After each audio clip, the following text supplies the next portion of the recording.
सो अंकिता, अपने बारे में शॉर्ट में कुछ बताइए हमें। सर, मेरा नाम अंकिता सिंगला है। मैं सोहना गुरुग्राम की रहने वाली हूँ। मैंने 2018 में बीकॉम किया था महर्षि दयानंद यूनिवर्सिटी से।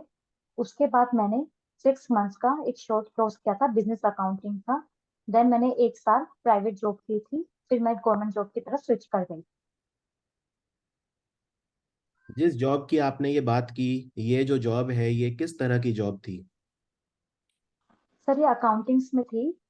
बेसिकली मेरा वर्क टैली पे रहता था। मुझे एंट्रीज डालनी होती थी, डेटा एंट्री का वर्क था मेरा। ओके। तो वैसे टैली का कौन सा वर्जन यूज करती थी आप? सर एक्चुअली बहुत छोटी फर्म थी, तो उन्होंने आई थिंक डुप्लीकेट लिया हुआ था टैली का। उनके पास ओरिजिनल भी नहीं था। नहीं, टैली का कौन सा वर्जन था वो? जैसे टैली के कई वर्जन है, तो आप कौन सा वर्जन यूज कर रही थी? सर मुझे इसका आइडिया नहीं है। ओके। तो आप इंश्योरेंस सेक्टर में आपका जो इंटरेस्ट है या जो रुचि है वो कैसे डेवलप हुई? सर मैं बैंकिंग और इंश्योरेंस की ही प्रिपरेशन कर रही थी। और इनका ऑलमोस्ट सिलेबस भी सेम है, तो जैसे इंश्योरेंस का फॉर्म निकले तो मैंने ये भी फिल कर दिया। फिर इंश्योरेंस पढ़ने में भी मुझे इंटरेस्ट आने लगा। तो अब फिर मुझे यही जॉब अच्छी लगी। अगर आपका बैंकिंग और इंश्योरेंस दोनों में अगर सिलेक्शन हो जाता है तो आपकी फर्स्ट प्रेफरेंस क्या रहेगी? सर मेरी इंश्योरेंस ही रहेगी। उसका कोई खास कारण, कोई खास वजह? सर एक तो वर्क प्रेशर एलआईसी में कम बताते हैं, इंश्योरेंस कंपनीज में। और सेकेंडली मुझे इंश्योरेंस लिटरली पढ़ने में इतना इंटरेस्ट आने लगा कि मेरा मन करता है कि मैं इंश्योरेंस के बारे में और डीप नॉलेज लूं। हम्म। तो बस यही एक रीजन है कि आपको यहाँ पे जैसे वर्क प्रेशर कम लगता है? वर्क प्रेशर आपको लगता है कि इंश्योरेंस के जो जॉब हैं, क्या इनमें वर्क प्रेशर बैंक के मुकाबले कम है? जैसे आप अभी एल आई सी एडीओ के लिए आपने अप्लाई किया है, तो इसमें क्या आपने कोई इस बारे में रिसर्च किया है कि एडीओ में किस तरह का वर्क प्रेशर है और क्या वो बैंक से कम है या ज़्यादा है? यस सर, मैंने सर्च किया था। अगर मैं बैंक प्रेशर से कम ही है, लेकिन एडीओ के जॉब में भी थोड़ा होता है प्रेशर, क्योंकि हमें इसमें एजेंट्स रिक्रूट करने होते हैं और हमारा टारगेट होता है। लेकिन मार्केटिंग जॉब है तो आई थिंक इंटरेस्टिंगली, क्योंकि मार्केट में जाने का, लोगों से बात करने का एक अच्छा मौका मिलेगा मुझे। क्या जो मार्केटिंग जॉब होती हैं उनमें आपको मार्केट में जाने का या लोगों से संवाद करने का मौका मिलता है, आपको लगता है? या मार्केटिंग जॉब किस तरह की जॉब होती है, marketing job? Sir marketing job में बेसिकली हमें लोगों को अपने आप से कनेक्ट करना होता है, ताकि वो हमें जो काम कराना है हम लोगों के थ्रू कराते हैं। अब मैं अपनी जॉब में एजेंट्स को रिक्रूट करूंगी। आई थिंक 20 पर्सन को मैं 1 साल में रिक्रूट करना होता है। फिर वो आगे मेरी पॉलिसीज, जो हमारी पॉलिसीज है, उन्हें सेल करेंगे। ओके। तो ये परमानेंट इसी तरह का काम रहता है रिक्रूट करने का, या इसमें और भी अलग अलग चीजें हैं? एडीओ जॉब में क्या समझती हैं? एडीओ का एक जो मेन काम है वो क्या है? सर मेरे अकॉर्डिंग तो एजेंट्स रिक्रूट करना ही, और पॉलिसीज पॉलिसीज पेनिट्रेशन बना बढ़ाना, ये एलआईसी पेनिट्रेशन मतलब इंश्योरेंस पेनिट्रेशन जिसे कहते हैं, इंक्रीज करना ही मेन एडीओ का वर्क होता है। वैसे आपने वर्ड यूज किया इंश्योरेंस पेनिट्रेशन, तो आप इंश्योरेंस पेनिट्रेशन को कैसे कैलकुलेट करते हैं? इस पे कुछ जानती हैं आप? नहीं सर। क्या आपके परिवार में लोगों ने इंश्योरेंस लिया हुआ है? जी सर। आपने इंश्योरेंस करवाया हुआ है अपना? सर मेरे भाई ने कराया हुआ है, मेरे फादर नहीं है। तो मेरा, मेरी भाभी का, मेरी मदर का और मेरे भाई ने ही कराया हुआ है इंश्योरेंस। नहीं, लेकिन उसके बारे में आप जानती तो होंगी, वो इंश्योरेंस कौन सा यस है? सर, एचडीएफसी का इंश्योरेंस है सर। नहीं, मेरा मतलब किस तरह का इंश्योरेंस है? हेल्थ इंश्योरेंस है, लाइफ इंश्योरेंस है? नहीं, हेल्थ इंश्योरेंस है सर हमारा, और अपने भाई ने अपना टर्म इंश्योरेंस भी लिया हुआ है। ओके। तो किस तरह का हेल्थ इंश्योरेंस है आपका? क्या क्या उसके फीचर हैं? सर कि मुझे वैसे इतनी नॉलेज नहीं है। उस सम अश्योर्ड वगैरह, तो उस मतलब क्या उसमें सम अश्योर्ड वर्ड यूज करते हैं हम हेल्थ इंश्योरेंस में? नहीं सर, हम हेल्थ इंश्योरेंस में सम एश्योर यूज नहीं करते। बेसिकली हमारा आई थिंक 5 लाख का है पैकेज, कि अगर हमें कुछ मिसहैप होता है तो 5 लाख तक हमारा इंश्योरेंस कंपनी हमें पे करेगी। लेकिन सर सैमसंग एश्योर तो इससे डिफरेंट हो जाता है, आई थिंक वो तो डेथ क्लेम में ही यूज करते हैं। तो ये 5 लाख क्या है फिर? अगर ये वर्ड यहाँ वहां यूज करते हैं तो ये फिर 5 लाख क्या है? हेल्थ इंश्योरेंस आपने बताया सर 5 लाख का करवाया हुआ है, तो ये 5 लाख क्या है? हाँ, इसको इसके लिए क्या टर्म होती है?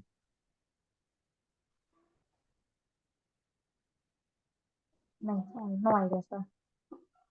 आपने आप वैसे LIC में रुचि रखती हैं क्या? आप LIC के बारे में पढ़ती रहती हैं जो भी हो रहा है?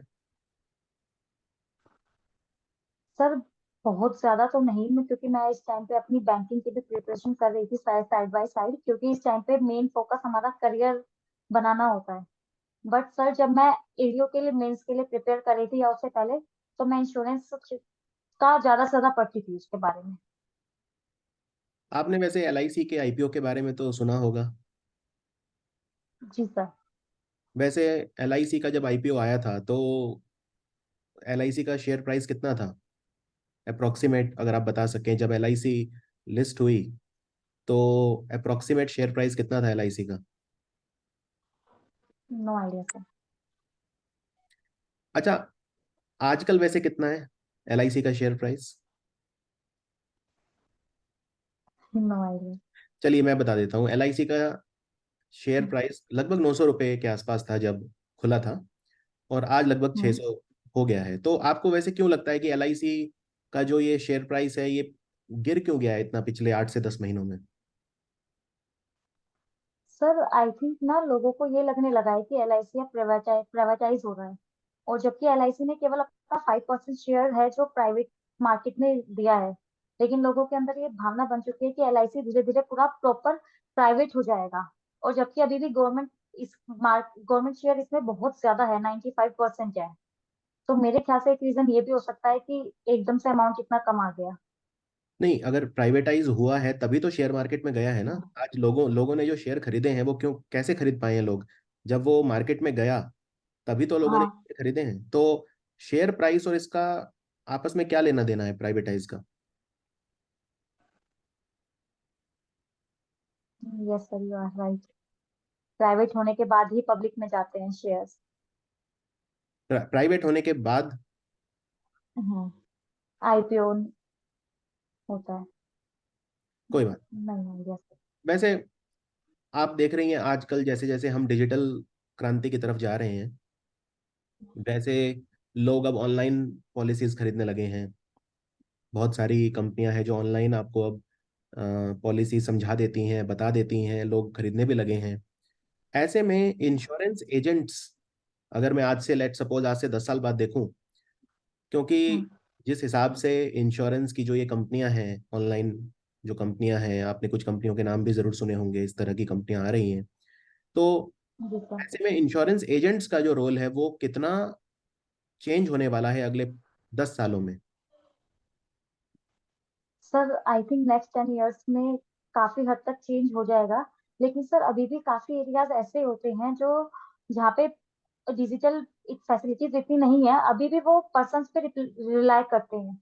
जैसे मैं किसी को जानती हूँ और मैं उनके पास जाऊंगी और मैं उन्हें इस पॉलिसी के बारे में बताऊंगी, तो वो ज्यादा अच्छी तरह ले पाएंगे इसके बजाय कि वो मोबाइल पे देख के कुछ लें। और सर जब तक कंट्री 100% डिजिटल नहीं हो जाती, मुझे नहीं लगता कि एलआईसी एजेंट का काम इतना कम हो जाएगा। ओके। वैसे मिस सेलिंग से आप क्या समझती हैं? सर मिस सेलिंग से, सर हम मान लो पॉलिसी में ये है कि हमारा 5 साल बाद मनी 10% या 20% इंक्रीज होगी, और हम कस्टमर्स को ये बोल के सेल करें कि आपकी डबल हो जाएगी 5 साल बाद। जैसे बहुत टाइम पहले एक यूलिप प्लान आया था, उसमें भी बहुत ज्यादा मिस सेलिंग हुई थी। लोगों को ये बोल बोल के बेचा गया था कि आपके 5 साल में पैसे डबल हो जाएंगे, और ऐसा कुछ भी नहीं था। और जबकि वो जैसे अपने पॉलिसी का खर्चा भी लोगों के पैसों में से ही निकाल रहे थे। तो आई थिंक वो मिस सेलिंग होता है। आप मान लीजिए एक ADO ऑफिसर हैं, आपको जी सर। एजेंट्स को मोटिवेट करना है, रिक्रूट करना है। वो एजेंट, उनके ऊपर भी टारगेट्स रहते हैं, प्रेशर रहते हैं। तो ऐसे में आप मिस सेलिंग को रोकने के लिए क्या कदम उठाएंगी? सर मिस सेलिंग तो मैं क्लियरली ही बोलना चाहूंगी अपने एजेंट्स को कि आपको नहीं करनी। आप थोड़ा टारगेट कम कीजिए, लेकिन ये एटलीस्ट रिलायबल होके कीजिए, ताकि वो आपके पास सेकंड टाइम में आप पे ट्रस्ट कर सकें। अगर आप एक बार मिस सेल कर दोगे तो आप दोबारा उनके पास नहीं जा सकते, क्योंकि वो आप पे रिलाई नहीं करेंगे। तो मैं उन्हें मोटिवेट करूंगी कि जो भी करो सही तरीके से करो, जितना करना है। मिस जैसे सेलिंग से अपना भी नुकसान होता है, उनका भी। जैसे ये चीज़ तो एजेंट भी जानते हैं ऑब्वियसली कि अगर वो मिस हम्म, सेलिंग करेंगे तो कस्टमर दोबारा नहीं आएगा। लेकिन कहीं ना कहीं उनके हम्म। ऊपर भी उनको भी टारगेट्स पूरे करने होते हैं, तो आप वो एक कैसे बैलेंस कैसे बिठाएंगी कि वो आपकी बात सुने। और ऑब्वियसली वो ये चीज़ जानते हैं खुद भी। तो आप क्या ऐसे कुछ स्पेशल या आउट ऑफ द बॉक्स कुछ कदम उठा सकती हैं जिससे एजेंट्स मिस सेलिंग ना करें। सर मैं उन्हें समझाने का ही ट्राई करूंगी, और मैं उनसे ये कहूंगी कि तुम प्रेशर लेने की बजाय जो काम करो उसे अच्छे से करो। टारगेट्स पूरे नहीं होते कोई बात नहीं, लेकिन जितना भी हो रहा है वो अच्छे से होना चाहिए। मैं उन्हें ये विश्वास दिलाऊंगी कि तुम्हारे ऊपर कोई इतना प्रेशर नहीं है, कि तुम्हें करना ही करना है। पर जो करो सही से करो, मिस सेलिंग नहीं होनी चाहिए। वैसे आप अपनी जो भी आपकी पर्सनल क्वालिटीज़ हैं, क्या आप के अंदर कोई ऐसी विशेष क्वालिटी है आपको लगता है, जो आपको लगता है कि एक एडीओ के प्रोफेशन में आपके लिए बाधा बन सकती है। सर समटाइम्स जब मुझे कुछ काम दिया जाता है तो मुझे लगता है मुझे वो करना है, और उस वजह से मैं कई बार थोड़ा एंगर, गुस्सा भी दिखा देती हूँ। जैसे कि अगर कोई मेरी बात नहीं सुन रहा या नहीं है, तो मैं उनसे थोड़ा बोल देती हूँ कि नहीं, तुम्हें ये करना है, क्योंकि ये काम हमारा है और हमें मिलके करना है। तो मुझे नहीं पता तुम ये कैसे करो, बस करके दो। हम्म। लाइक मैं कॉलेज में बहुत सारे ऐसे होते थे कि मैं वॉलेंटियर होती थी, काफी सारे फेस्ट वगैरह होते थे। तो अगर मैं कुछ भी चीज लीड कर रही हूँ, तो मुझे ये चाहिए था कि जब हम सब मिलके कर रहे हैं तो सबका कंट्रीब्यूशन होना चाहिए। ऐसा नहीं है कि कोई एक तो सारा काम कर रहा है और एक कुछ भी नहीं कर रहा। तो जब मुझे सर लगता है कि मैं थोड़ा ज्यादा बोल जाती थी उस टाइम पे, तो वो एक क्वालिटी हो सकती है मेरी। तो इस पे आपने कुछ काम किया है एंगर मैनेजमेंट वगैरह पर। सर मैं बस इतना ही करती हूँ कि मैं एक डीप ब्रेथ लेके पहले मैं ये सोचती हूँ कि गुस्सा नहीं करना, प्यार से समझाना है। क्योंकि गुस्से से फिर भी वो एक दफा हो सकता है काम ना करें, लेकिन अगर मैं उन्हें प्यार से बोलूंगी तो शायद वो मेरी बात मान ले। तो मैं काफी चेंज आया है मेरे अंदर पहले से। वैसे आपने जब मिस सेलिंग के बारे में बताया तो आपने यूलिप प्लान का जिक्र किया था। जी सर। तो यूलिप प्लान में और एंडाउमेंट प्लान में क्या डिफरेंस होता है। सर एंडोमेंट प्लान और यूलिप प्लान में,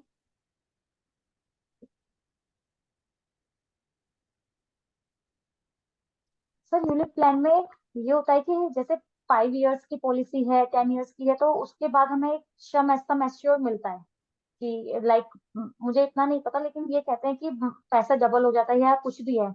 लेकिन एंडोमेंट प्लान इससे बिल्कुल अलग है। उसमें ये है कि आपका डेथ बेनिफिट भी मिलेगा आपको, प्लस सर्वाइवल बेनिफिट भी मिलेगा। अगर आपकी डेथ हो जाती है तो आपको टर्म इंश्योरेंस से कम बेनिफिट मिलेगा, लेकिन मिलेगा। लेकिन अगर आप सर्वाइव कर जाते हैं तो उसके बाद भी आपको कुछ परसेंटेज मिलेगा आपकी अमाउंट का। लेकिन ULIP plan I think death survival, मतलब डेथ बेनिफिट्स के लिए नहीं होता। वो ऐसा होता है कि तुम इतने साल इन्वेस्ट करो, इतने साल बाद तुम्हें ये अमाउंट मिलेगा। अगर उसमें डेथ बेनिफिट है ही नहीं तो फिर एक पर्सन अपना इंश्योरेंस कराएगा ही क्यों। अगर डेथ बेनिफिट ही नहीं है, अगर आदमी कोई भी या अपना इंश्योरेंस जो कराता है वो इसलिए कराता है कि अगर कोई अनटूवर्ड इंसिडेंट हो जाए और उसकी डेथ हो जाए तो उसके परिवार को सुरक्षा मिले। अगर डेथ बेनिफिट है ही नहीं तो एक पर्सन सिर्फ इन्वेस्टमेंट के लिए यूलिप प्लान क्यों लेगा। वो तो फिर और बेहतर प्लान है, वो म्यूचुअल फंड में डाल सकता है, वो उसे शेयर मार्केट में इन्वेस्ट कर सकता है। जी सर। सर आई थिंक मुझे फिर यूलिप प्लान के बारे में सही से नहीं पता। कोई बात नहीं। वैसे अ, आप जैसे सोहना से हैं, अपने आसपास आप हम्म। किस तरह का माहौल देखती हैं इंश्योरेंस को लेकर। क्या लोग इंश्योरेंस को लेकर जागरूक हैं या उनको लगता है कि ये एक मनी वेस्ट है। नहीं सर, मेरे एरिया के अकॉर्डिंग यहाँ पे ऑलमोस्ट हर फैमिली के पास इंश्योरेंस है, और वो अवेयर भी है। हाँ, लेकिन यहाँ पे सर, मेरे यहाँ पे हेल्थ इंश्योरेंस को लेके अवेयर है। कोई भी टर्म इंश्योरेंस को प्रेफर नहीं करता। वो ये कहते हैं कि लैंग्वेज ही यूज क्यों करनी है, हम इसके बारे में सोच के क्यों चले कि कभी कुछ मिसहैप होगा। तो टर्म इंश्योरेंस के लिए कोई भी अवेयर नहीं है, लेकिन हाँ हेल्थ इंश्योरेंस ऑलमोस्ट सबके पास है। जैसे सरकार भी हेल्थ इंश्योरेंस देती है, हम आयुष्मान भारत की बात करते हैं, तो आप कह रही हैं जी हेल्थ सर। इंश्योरेंस सबके पास है, तो क्या आयुष्मान भारत के अलावा है, या आप आयुष्मान भारत की ही बात कर रही थी? नहीं सर, आयुष्मान भारत के अलावा भी यहाँ पे ऑलमोस्ट जितने लोगों को जानती हूँ ऑलमोस्ट सबके पास हेल्थ इंश्योरेंस है, और काफी पहले से है। वैसे हाँ लेकिन अगर हम पेनिट्रेशन हम बढ़ाना चाहते हैं इंडिया में। इंडिया में कितनी इस समय लाइफ इंश्योरेंस कंपनीज हैं आपके हिसाब से? Sir I think 24 life insurance companies हैं। ओके। और पिछले 10 सालों में कितनी नई हम्म। लाइफ इंश्योरेंस कंपनी आई है? सर आई थिंक 2 या 3 कंपनीज आई हैं। तो एक तरफ तो हम ये कहते हैं कि हम इंश्योरेंस सेक्टर को बढ़ावा देना चाहते हैं, बहुत ज़्यादा हम ग्रो करवाना चाहते हैं, और फिर हमने सिर्फ 10 साल में दो ही या तीन, जैसा आपने बताया, कंपनीज को लाइसेंस दिया है कि वो लाइफ इंश्योरेंस का बिजनेस कर सकें। तो आपको लगता है कि इडई से ये चूक हुई है? जी सर, जितनी ज्यादा कंपनीज होंगी शायद हमारा इंश्योरेंस उतनी ही ज्यादा लोगों तक पहुंच पाए। तो अगर और कंपनीज आना चाहती हैं और प्रॉपर रेगुलेशंस के साथ आती हैं तो उन्हें आने देना चाहिए। ओके। वैसे आपके एरिया में जो इंफ्रास्ट्रक्चर में नए प्रोजेक्ट्स आ रहे हैं, क्या उनके बारे में आप जागरूक हैं? आपके एरिया में क्या कोई एक सिग्निफिकेंट इंफ्रास्ट्रक्चर प्रोजेक्ट है जो आने वाला है? सर इंफ्रास्ट्रक्चर तो प्रोजेक्ट नहीं कह सकते, लेकिन हमारे यहीं पर जैसे ये मुंबई हाईवे बन रहा है अभी, आपको पता होगा। तो ये हमारे सोहना से थोड़ा 4-5 किलोमीटर आगे चल के ही वो प्रोजेक्ट बन रहा है, जो हमारे यहीं से जाके डायरेक्ट मुंबई हाईवे तक जाएगा। क्या वो हाईवे है या एक्सप्रेस वे है? सर वो एक्सप्रेस वे है। अपनी हॉबीज के बारे में कुछ बताइए। सर मुझे कुकिंग करना अच्छा लगता है और म्यूजिक सुनना पसंद है। आपके यहाँ आपका जो एरिया है, क्या वहाँ कोई विशेष डिश है जो वहाँ की फेमस है? हरियाणा सर से है जलेबी क्या और आपकी? क्या कोई खासियत है, कोई डिश? सर ऐसी कोई डिश नहीं है, बट मॉर्निंग में ब्रेकफास्ट कहते हैं हमारे यहाँ पे, जलेबी और कचौड़ी बहुत अच्छी मिलती है। मतलब ऑलमोस्ट ऑल फैमिलीज यही प्रेफर करती है मॉर्निंग में ब्रेकफास्ट। आप वैसे आपका डिजिटल सेक्टर में कितना इंटरेस्ट है? सर नॉर्मल नॉर्मल, बहुत ज्यादा भी नहीं हम्म। और बहुत कम भी नहीं। आपको लगता है वैसे इंश्योरेंस सेक्टर, जिस तरह से बैंकिंग सेक्टर डिजिटल हुआ है बहुत जल्दी, उतनी पेस इंश्योरेंस सेक्टर नहीं पकड़ पाया विद रिस्पेक्ट टू डिजिटल, आपको लगता है ये? सर नहीं, ऐसी बात नहीं है। अब जैसे आपने भी बोला, बहुत सारी पॉलिसीज हैं, बल्कि ऑलमोस्ट सब पॉलिसीज अब ऑनलाइन हम बहुत सही तरीके से ले सकते हैं, बस किसी को यूज करना आना चाहिए उसको। आजकल तो जब बाइक इंश्योरेंस, कार इंश्योरेंस भी ऑनलाइन हम बड़े इजीली ले सकते हैं। तो हम्म। मैं ये तो नहीं कहूंगी कि पेस नहीं पकड़ी, लेकिन हाँ हो सकता है बैंकिंग के अकॉर्डिंग थोड़ी कम हो। हम्म।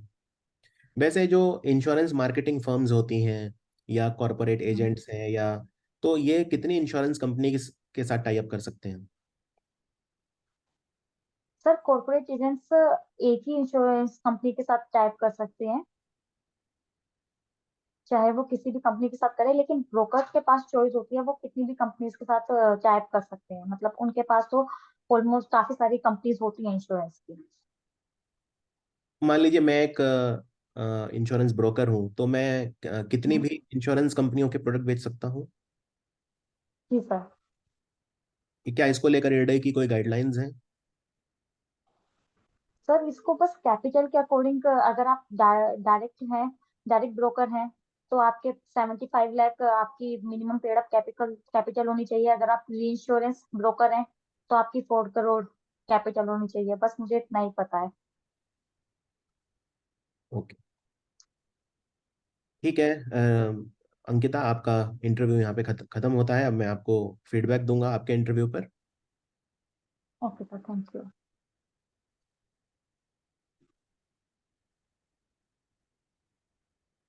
देखो ओवरऑल ठीक था कुछ, लेकिन अभी बहुत एरियाज हैं इम्प्रूवमेंट के। खास तौर पे पर्सनैलिटी वाइज ठीक था। दो तो इंटरव्यू में दो चीज़ें चेक होती हैं ओब्वियसली, एक तो पर्सनैलिटी और एक नॉलेज। तो नॉलेज में गैप काफ़ी ज़्यादा है, पर्सनैलिटी में गैप उतने ज़्यादा नहीं है। तो ठीक है सर। आपको अभी बहुत कम टाइम है ओब्वियसली, आज 2 जून हो गया है, और अभी आप जानते हैं ईमेल आने स्टार्ट हो गए हैं। द आई थिंक 12 से 11, जो लेटेस्ट मैंने देखा है शायद 11 देखा है, 11 तारीख को है इंटरव्यू। तो आपके पास 8-9 दिन का समय है। तो मैं ये चाहता हूँ कि इन 8-9 दिनों में आप इंश्योरेंस सेक्टर के बारे में थोड़ी सी अच्छी नॉलेज ले लें। ठीक है सर। इंफ्रास्ट्रक्चर प्रोजेक्ट वैसे जैसे अब सोना में आईएमटी बन रहा है, जैसे मानेसर है आईएमटी, वैसे ही सोना आईएमटी बन रहा है, इंडस्ट्रियल मॉडल टाउनशिप। तो सोना इंडस्ट्रियल एरिया आने वाले टाइम में बड़ा होने वाला है। बाकी मुंबई जी एक्सप्रेसवे सर। वाला ठीक था आंसर आपका। एंडाउमेंट जी। प्लान और यूलिप प्लान में आप बहुत ज़्यादा वो ब्लंडर कर गई एकदम से, काफ़ी बड़े लेवल का मैं ब्लंडर कहूंगा उसे। कि एंड यूलिप प्लान में ओके। फिर आपने कह दिया उसमें डेथ बेनिफिट नहीं होता, मतलब इंश्योरेंस कराएगा ही क्यों अगर डेथ बेनिफिट ही नहीं मिल रहा। तो उस ओके। तरह का ब्लंडर अवॉइड करें आप। ठीक है सर। नॉलेज गैप डेफिनेटली है, जैसे इंश्योरेंस पेनिट्रेशन मैंने पूछा कैसे कैलकुलेट करते हैं, तो वो एक बड़ा सिंपल फार्मूला होता है उसका। तो वो आपने मेरा इंश्योरेंस अवेयरनेस का कोर्स भी देख रखा है आई एम श्योर, उसमें भी जो है आप उसको जी देख सर। सकती हैं। इंश्योरेंस पेनिट्रेशन फिर इंडिया में कितना है वो भी आप वहाँ पे बता सकती थी, एक आपके पास अच्छा मौका था। मैंने वो परसेंटेज कई बार रिपीट की हुई है, डे की जो लेटेस्ट रिपोर्ट थी फाइनेंशियल ईयर 23 की, उसके हिसाब से मैंने कई बार उसको आपको बताया था। तो वो एक इंश्योरेंस डेंसिटी के बारे में आप बता सकती थी वहाँ पे। इंटरव्यू को कोशिश ये करिए कि जिन चीज़ों के बारे में आपको पता है वहाँ पे आप उसको ले जाने की कोशिश करें, है ना। ठीक है अ, सर। बाकी ब्राइट चांसेस हैं आपके, क्योंकि मेरे को लगता है कि नॉलेज से ज़्यादा जो ब्लंडर होते हैं वो पर्सनैलिटी के ब्लंडर ज़्यादा होते हैं, क्योंकि नॉलेज तो वो आपकी चेक कर चुके हैं, आपने मेंस क्लियर किया, आप इंटरव्यू के लिए जा रही हैं। फिर भी जी सर। इंश्योरेंस सेक्टर के बारे में थोड़ा सा पढ़ लीजिए, यूलिप के बारे में, जी एंडाउमेंट के सर। बारे में।